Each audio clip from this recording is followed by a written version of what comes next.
sa inyong pinto. Senador Raffy Tulfo, si Bebang Bernardo. Senador Raffy Tulfo, magandang araw po. Ako po si Bebang Bernardo, ang isa pong mamamayan ng Occidental Mindoro. Ako po ay nakipagsapalaran sa inyo pong company, Raffy Tulfo in Action. Ito po ang katunayan, ang hawak kong pong papel na ako po ay inisikaso ng inyo pong mga staff. At ito po ay noong July 1, 2025. Senator Raffy, ako pa rin po ay kumakatok sa inyong pinto. Hindi ko pa rin po kayo nakausap sa personal. Hindi ko po sasayangin ang oras na ito, ang pagkakataong ito, na humingi po ng tulong sa inyo. Sabi kasi ng iba, sige, gawin mo. Yung iba naman, may pera ka ba? So mahirap po. Mahirap talagang kumilos kapag walang pera.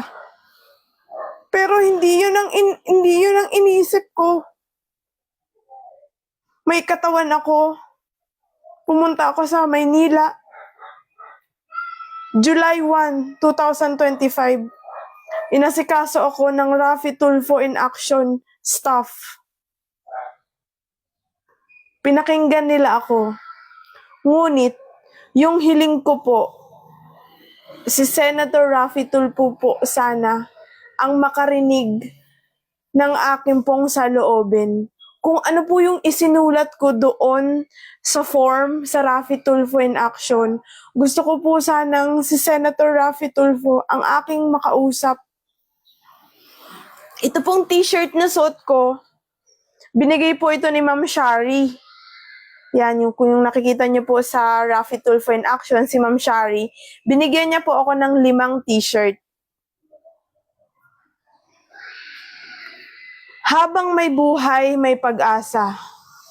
Medyo matagal-tagal na rin po itong aking pagsusumikap, pakikipagsapalaran para sa saloobin ko na inilahad sa Raffy Tulfo in Action. Sa mga taong may pakialam sa akin, tulungan niyo ako. Marinig ako ni Sir Raffy Tulfo. Bigyan niya ako kahit konting minuto. Personal, marinig niya yung saloobin ko. Ito pa po. Sa mahal nating President Bongbong Marcos, nagpunta rin po ako sa Malacanang. Umiisip po kasi ako ng paraan. Yung solusyon po dun sa mga pinagdadaanan ko, gumagawa po ako ng paraan. Binigyan po ako ng Office of the President Malacanang ng endorsement letter para po kay Attorney Persida V. Rueda Acosta. Kilala niyo po siya, di ba? Ang ating pong attorney na meron din pong lakas ng loob hanggang tumulong sa kahit sino. Nagpunta po ako sa Quezon City. Pinasa po, kumbaga po, from Malacanang po, inassist naman po ako doon. Nais ko pong muling magpasalamat sa lahat po ng tumulong sa akin sa Malacanang. Ito naman po ay nauna bago po sa Raffy Tulfo. June 30, 2025. Ganito po tayo kumilos. Hindi po ako puro salita. I make an action. Dahil gusto ko po ng kasagutan doon po sa mga saloobin ko. Wala akong pera, hindi ako mayaman, pero may lakas ako ng loob. Humahanap ako ng paraan para ako'y matulungan ng mga taong posibleng makatulong sa akin. Mahirap yung pinagdaanan ko. Pagod, gutom, isang bahagi yun. Itong mga papel na hawak ko, June 30, 2025 mula sa Malacanang. July 1, 2025 mula sa Raffy Tulfo in Action. Kayo na po ang humusga. Pagtawanan nyo ako, kung ano-anong sabihin nyo sa akin, na akala ninyo 24 hours nyong nakikita ang buhay ko. Pero wala akong magagawa. Pare-parehas tayong tao. Iba-iba ang ating description sa buhay. Iba-iba tayo gumawa ng paraan para humanap ng solusyon sa problema. Pero ang pinanghahawakan ko, kaya nandyan ang ating pamahalaan, nandyan ang ating senador, Raffy Tulfo, nandyan ang kanyang company na Raffy Tulfo in Action para tulungan tayo. Mga public servant po sila. Ang mga staff po sa Malacanang, Office of the President, Malacanang, ang nakaano po dito ay Attorney Maria EDCB Buado Garcia, Director 4. Yan. Ito po ang ginamit kong papel para pumunta po kay Attorney Persida Rueda Acosta sa Quezon City. Pero hindi pa rin po natapos doon. Pinasa pa rin po ako sa another. Ito naman po ay para po kay Attorney Patrick G. Montemayor.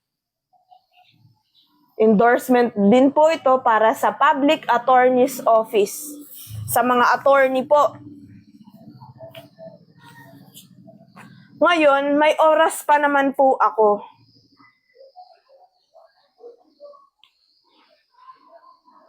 Ang aking hiling sa mga oras na ito, tulungan ninyo ako na marinig ng ating mahal na Senador Raffy Tulfo na personal niya po akong makausap.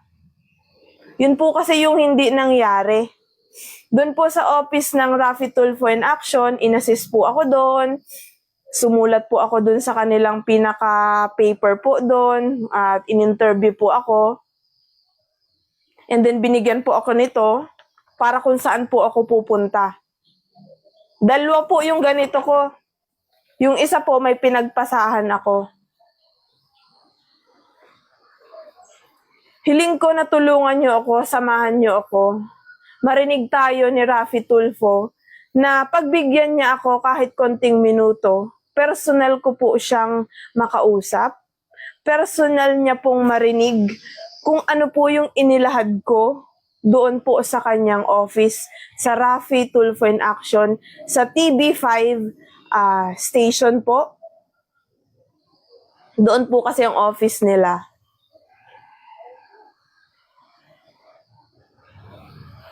Hindi po biro. Siyempre, Raffy Tulfo po eh. Bakit kailangan ko doon tumakbo? Bakit kailangan doon ako humingi ng tulong? Kasi hindi po biro. Yung pinagdadaanan ko. Na kung husgahan niyo ako, parang kilalang kilala niyo simula nung ipinanganak ako. Pero okay lang. Hindi masamang umiyak. Hindi masamang yung mga nararamdaman kong ito. Hindi masamang magsalita.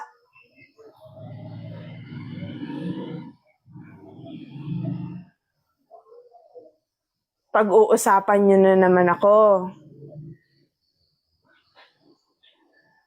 Ang hiling ko, tulungan niyo po ako na marinig ni Senator Raffy Tulfo na personal niya pong marinig sa akin kung ano po yung hinihingi ko ng tulong sa kanya. Kung hindi naman po kay Raffy Tulfo, sa ating pong mahal na President, Bongbong Marcos. Ito po ang katunayan na ako po ay lumapit sa Office of the President, Malacanang, June 30, 2025. So, isang taon na rin ho.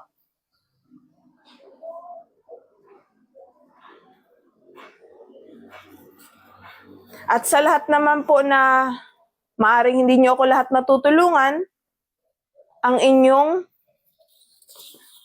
pagdarasal para sa akin, para makamtan ko ang aking mga inaasam-asam, katahimikan, hindi lamang para sa akin, may mga tao pa po na akong kinukonsider para po sa gawaing ito. Ang ayoko lamang po, yung pagsasabihan na naman ako ng masasakit na salita na sana pinakinggan muna ako, inalam ang pinagdadaanan ko, hindi yung mumurahin ako, na akala mo yung isinusumbong sa kanya, yun ang totoo. Masakit po talaga. Sa dami kong pinagdadaanan sa buhay, hindi iyon ang dahilan para wala akong gawin. Uulitin ko lang po, mahal na Senador Raffy Tulfo, ito po ang aking katunayan na hindi po ako nagsasayang ng oras. Ako po ay kumikilos. Ang mga papel na ito ang patunay na may ginagawa po ako. Sana po ay marinig nyo muli ang aking panawagan. Maraming salamat po muli sa bumubuo po ng Raffy Tulfo in Action. At syempre po sa ating President Bongbong Marcos,